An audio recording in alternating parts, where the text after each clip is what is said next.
Alright, ladies and gentlemen, so I did a video just very recently, which was a reply to Emergency Awesome's video. Yes, he got some files on metahumans from Lex Luthor, but Batman always can use more information. He's a detective, so obviously he went to Amanda Waller to get even more information from the government, from what she's been doing, her personal information on metahumans. And how does he know that Amanda Waller deals with metahumans? Well, first of all, he works with Amanda Waller. And you saw that some of the technology that was used by Amanda Waller to deal with the Suicide Squad was actually invented by a partner of Wayne Enterprises. You want to gather as much information as you can on metahumans, and he found out a lot more metahumans. Did Batman ever encounter metahumans before? Of course he did. He encountered Killer Croc, for example. But most of the metahumans he encountered before Superman were villainous, and that's why it's not surprising, if you think about it, that Batman would think of Superman as having some sort of evil intent. Batman is a cynic. Of course, he changed from that with his encounter with Superman, and also by finding out there are other metahumans out there, like Wonder Woman and like the Flash and so on, that not necessarily are bad or evil, and that Superman is really a good guy. So he starts to gather his information from metahumans. He got some information from Lex Luthor, but obviously he's going to look for more. And in so doing, you notice he would also discover an Enchantress.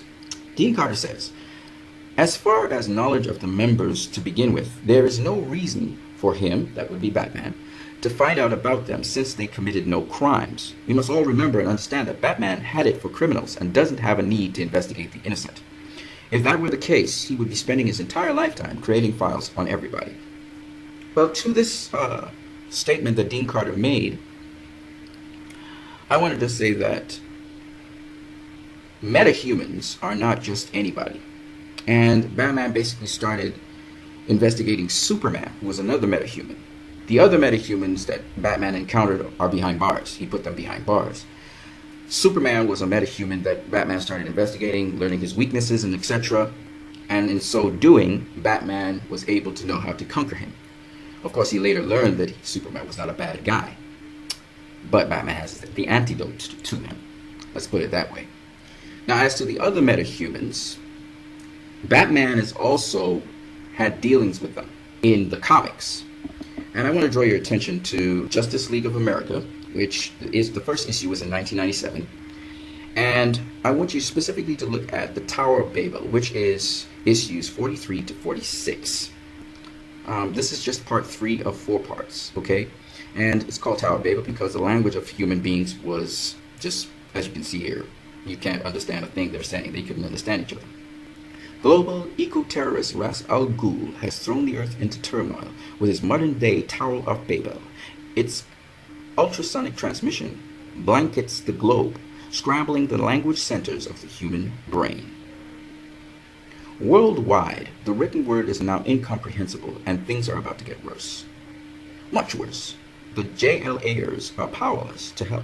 One by one, they've been preempted, crippled by Ras' League of Assassins. Green Lantern blinded. Aquaman made phobic of water he needs to live. Flash paralyzed by light-speed epilepsy. Each and every leaguer at the mercy of the man who designed traps set for them. Batman. Superman, Aquaman, I did this to you. Listen to me. It's Ras Al Ghul. He's raided my secret files and protocols. You're all in horrible danger. But I can get you out. Listen carefully. Here's what you have to do. I just gave you this to show that Batman had gathered all the information on the Justice League. And he knew how to nullify each and every one of them. He had files on all of them. What this particular Suicide Squad story and BvS shows is that Batman's gathering his intel on the metahumans, and he's finding out their strengths, their weaknesses, so he can deal with them. This kind of fills in the gap where, in canon, we know that Batman has all the information on the members of the Justice League. Again, it makes sense that Batman is trying to find out these members of the Justice League. It makes sense because, once again, this is what he's interested in, metahumans, and he needs to form a team. So you've got to be interested in them. And of course, from BvS, we know why he's forming that team, because he thinks there's a threat coming. He heard it from Lex Luthor. He heard it first from the Flash in his dream and vision.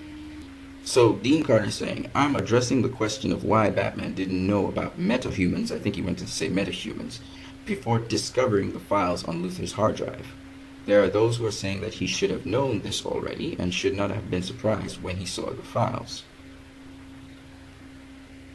Well, again, Batman encountered metahumans before in Gotham. Okay, remember Batman's world was mostly Gotham. He becomes a global dude with the Justice League, but his world was Gotham. But those metahumans, he easily overpowered or in Killer Croc in the Penguin. But in this case, Batman was able to either incarcerate them or drive them out of his city. His world was Gotham. It was very minimal. Batman's world became larger and wider when Superman appeared on the scene. That's when Batman was truly aware of the really powerful presence of some very powerful metahumans and expanded beyond his world. His world was only Gotham. That's what people keep on forgetting. Yes, he knew about Lex Luthor, but his world was Gotham. He didn't really go looking into Lex Luthor. Lex Luthor was looking into Batman, was looking into Superman, etc. Batman wasn't doing that. And then after the event that happened in Metropolis, Batman was, again, like Death in the Family, he was just honed in on taking out Superman. He had lost his sense of realism. And again, it's very good for people to go read Death in the Family. It's an excellent comic. It will help you to understand the mindset and the psychology of Batman, because that's the same Batman that you see in this movie. Batman got very, very brutal. He was taking a lot of damage and injury.